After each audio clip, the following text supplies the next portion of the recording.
తెలంగాణలో తెలంగాణ ప్రజల కోసం మీరు ఫైట్ చేస్తూ ఉన్నారు. 100%. ఈ ప్రజల్ని అధికారంలో తీసుకురావడం కోసం, కింది వర్గాల ప్రజల్ని అధికారంలో తీసుకురావడం కోసం ప్రతినిత్యం ప్రజల్లో ఉంటున్నారు. మరి తెలంగాణలో ఒక పెద్ద అంశం నడుస్తూ ఉన్నది. ఆంధ్ర తెలంగాణ అనే పంచాయతీ నడుస్తుంది. ఇప్పుడు 12 నెలల కింద రాష్ట్రాన్ని సాధించుకున్నాక కూడా ఇంకా తెలంగాణ మీదనే ఆంధ్ర పెత్తనం చెలాయిస్తున్నారని చెప్పేసి నిన్న మొన్న మీరు చూడొచ్చు. సో మేము కూడా చాలా ఫైట్ చేస్తూ ఉన్నాం. జర్నలిస్టులను కూడా అక్రమ అరెస్టులు చేస్తూ ఉన్నారు.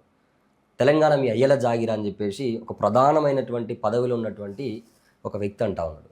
సో దీని మీద ఏం చెప్పాలనుకుంటున్నారు మీరు? తెలంగాణ అస్తిత్వం కోసము తెగించి కొట్లాడుదాం, తెలంగాణ తెచ్చుకుందాం అనే నినాదము ప్రపంచమే ఏకీభవించింది. తెలంగాణ అస్తిత్వాన్ని కాపాడుకోవాలి, తెలంగాణ సమాజాన్ని తెలంగాణనే పరిపాలించుకోవాలి అనుకున్న మహా ఉద్యమం జరిగింది. దీనికి మూలం 1952 సార్వత్రిక ఎన్నికలు, మొట్టమొదటి ఎన్నికలు. బాబాసాహెబ్ అంబేద్కర్ రాజ్యాంగం రూపొందించి ఓటు హక్కు బహుజన వర్గాలు కూడా రాజ్యాధికారంలోకి రావచ్చు, స్వేచ్ఛగా తన ఓటు తను వేసుకునే ఒక వెసులుబాటు వచ్చిన కాడి నుంచి ఇక్కడ కబ్జా పెట్టింది ఆంధ్ర వాళ్ళు.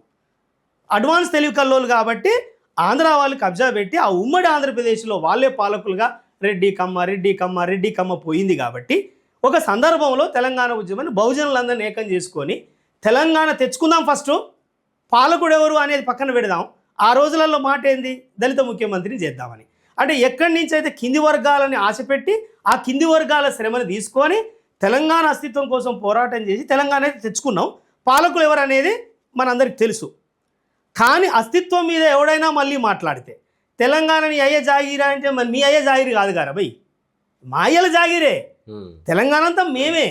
తెలంగాణలో ఒక పెద్ద చరిత్ర కలిగి ఉన్నది కాబట్టి ఆ తెలంగాణ మీద నువ్వు ఏదన్నా రాజకీయ వ్యవస్థ దుర్బుద్ధితోటో దూరదృష్టితోటో మీరందరూ వర్గ స్వభావంలో కలవాలని ఏమని అనుకొని ప్రణాళికలు వేసుకుంటున్నారేమో, కానీ తెలంగాణ ప్రజలంతా తెలివి తక్కువలేం కాదు. ఎందుకో ప్రపంచమే యాక్సెప్ట్ చేయగలిగిన ఉద్యమాన్ని నిర్మించి, అఫ్కోర్స్ 1% ఉన్నోళ్ళక 1/2% ఉన్నోళ్ళక కేసీఆర్ గారా మిగతా వాళ్ళ ముఖ్యమంత్రులు అయి ఉండొచ్చు, అది పక్కన పెడదాం. కానీ తెగించి కొట్లాడింది ఎవరు? తెలంగాణ ప్రజలు. ఈ అస్తిత్వం మీద ఎప్పుడు దాడి జరిగినా వాడు ఎవడైనా కావచ్చు, మీరు ఏ పేరు చెప్పినా వాళ్ళకు పుట్టగతులు ఉండయి. కానీ రాజ్యాంగబద్ధంగా నువ్వు అక్కడ రాజ్య పరిపాలన జరగాలి, ఇక్కడ రాజ్య పరిపాలన జరగాలి.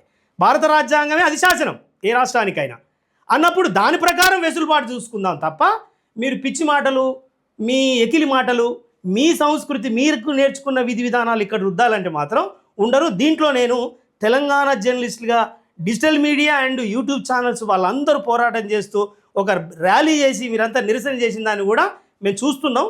ఓకే, మీతోటి వచ్చి కలవకపోవచ్చు, మాకున్న పనులలో వేరే పనులలో ఉండొచ్చు, కానీ అస్తిత్వం మీద బలంగా మాట్లాడినందుకు మిమ్మల్ని కూడా మేము అభినందిస్తున్నాం. అంటే ఇట్లా ఎవ్వరు అంటే ఇప్పుడు ఒకటేసారి ఏం జరుగుతుందని అంటే ఎవరు కూడా ప్రశ్నించొద్దు, ప్రశ్నిస్తే ఎవరైనా సరే వాళ్ళని అరెస్టులు చేస్తామని చెప్పేసి క్లియర్గా చెప్తా ఉన్నారు. సో ప్రశ్న అనేది పుట్టింది, ప్రశ్నించడం అంటేనే జర్నలిజం. ఇప్పుడు ఇట్లాంటి జర్నలిజంని కూడా తొక్కేస్తున్నారు.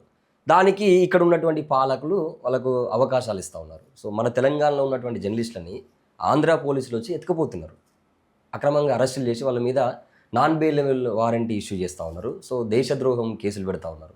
ఏదన్నా అంటే అర్బన్ అని చెప్పేసి ముద్రలు ఇస్తూ ఉన్నారు. ఎట్లా చూస్తారు దీన్ని? అరే వీళ్ళందరికీ తెలవాల్సిన అసలు విషయం ఏంటంటే ప్రశ్న అనేది భారత రాజ్యాంగం ఇచ్చిన అవకాశం. అది మొదటి వరుసలో జర్నలిస్టుల యొక్క హక్కు. ఒక రకంగా మాట్లాడాలంటే జర్నలిస్టులు అంటే సమాజం పక్షాన ప్రతిపక్ష పాత్రలాగా పోషిస్తూ చీకట్లో దాయబడ్డ నిజాన్ని వెలుగు తీసుకొచ్చి వెలుగులోకి చూపించి అది ప్రశ్న రూపంలో సమాజం ముందుంచే ఒక వ్యవహారం.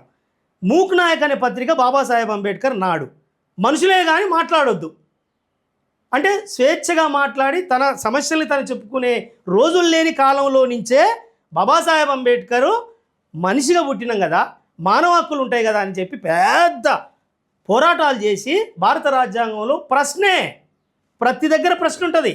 నువ్వు ప్రశ్నను హరించాలి, దాన్ని నువ్వు నిర్బంధించాలి అంటే ప్రశ్నల రూపంలోనే పిరంగులై పెద్ద ఉద్యమంగా మారుతుంది.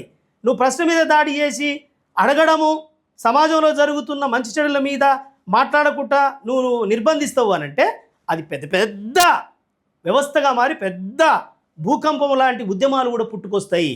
నువ్వు ఎవడైనా సరే ఎందుకు చేస్తున్నారు, ఇక్కడి నుంచి జర్నలిస్టులు తీసుకుపోయి అక్కడ చేస్తున్నారు, అరెస్ట్ చేసి నువ్వు దేశద్రోహం ఇంకోటి అనబోతున్నారు అని అంటే వర్గం ఒకటయ్యి పరిపాలిస్తుంది. కాబట్టి ప్రజలందరూ ఏం తెలుసుకోవాలి, వాళ్ళ వర్గబంధం అక్కడైనా ఎవరు పరిపాలకులు ఉన్నారు, అక్కడ ఎవరు సీట్లో ఉన్నారు, ముఖ్యమంత్రి సీట్లో, ఇక్కడ ఎవరు సీట్లో ఉన్నారు. ఓకే. కాబట్టి వాళ్ళ క్షేమం కోసం వాళ్ళు ప్రయోగం చేస్తారు. కానీ బహుజన వర్గాలు ఈ విధంగా నష్టపోతున్నా, ఈ విధంగా బలైపోతున్నా, ఈ వ్యవస్థని కాపాడుకోవడానికి బుద్ధిజీవులు, విద్యావంతులు, మరీ ముఖ్యంగా జర్నలిస్టులు చేస్తున్నటువంటి ఫైట్కు సమాజం అంతా నిలబడాలి. 4 రోజులు నిర్బంధిస్తాం. భారత రాజ్యాంగాన్ని అయితే తీసేసి వీనైతే మొత్తం లోపల వేయలేవుగా. రాజ్యాంగ హక్కులు వెంటనే దానికి న్యాయం చేసే వెసులుబాటు ఇచ్చింది కాబట్టి ఆ ఫైట్ జరుగుతుంది. కానీ బలంగా నిలబడడం మాత్రం ఇంకా మరింత ప్రశ్నగా మారాలి. ఆ ప్రశ్నించడం లేకపోతే సమాజంలో అసలు సమాజం మనుగడ లేదంటున్నా నేను. ప్రశ్న మీలాంటి లీడర్స్ కూడా సపోర్ట్ కూడా ఉండాలి కదా. 100% మేము వస్తాం. సందర్భాన్ని మేము ఇంకో పనులలో ఉంటాం కాబట్టి కొంచెం మేము గ్రౌండ్ లెవెల్లో పనిచేసుకుంటాం కాబట్టి రాకపోవచ్చు. కానీ ఖచ్చితంగా ఆ విధంగా ఒక ప్రశ్న మీద దాడి చేసే ఏ వ్యవస్థ అయినా, అది ప్రభుత్వం అయినా పోలీసు వ్యవస్థ అయినా, నిలదీయాల్సిన బాధ్యత ప్రతి పౌరుడికి ఉందని సందర్భంగా తెలియజేస్తున్నాం. ఇలాంటి మరిన్ని వీడియోల కోసం మా యూట్యూబ్ ఛానల్ను లైక్ చేసి సబ్స్క్రైబ్ చేసుకోండి.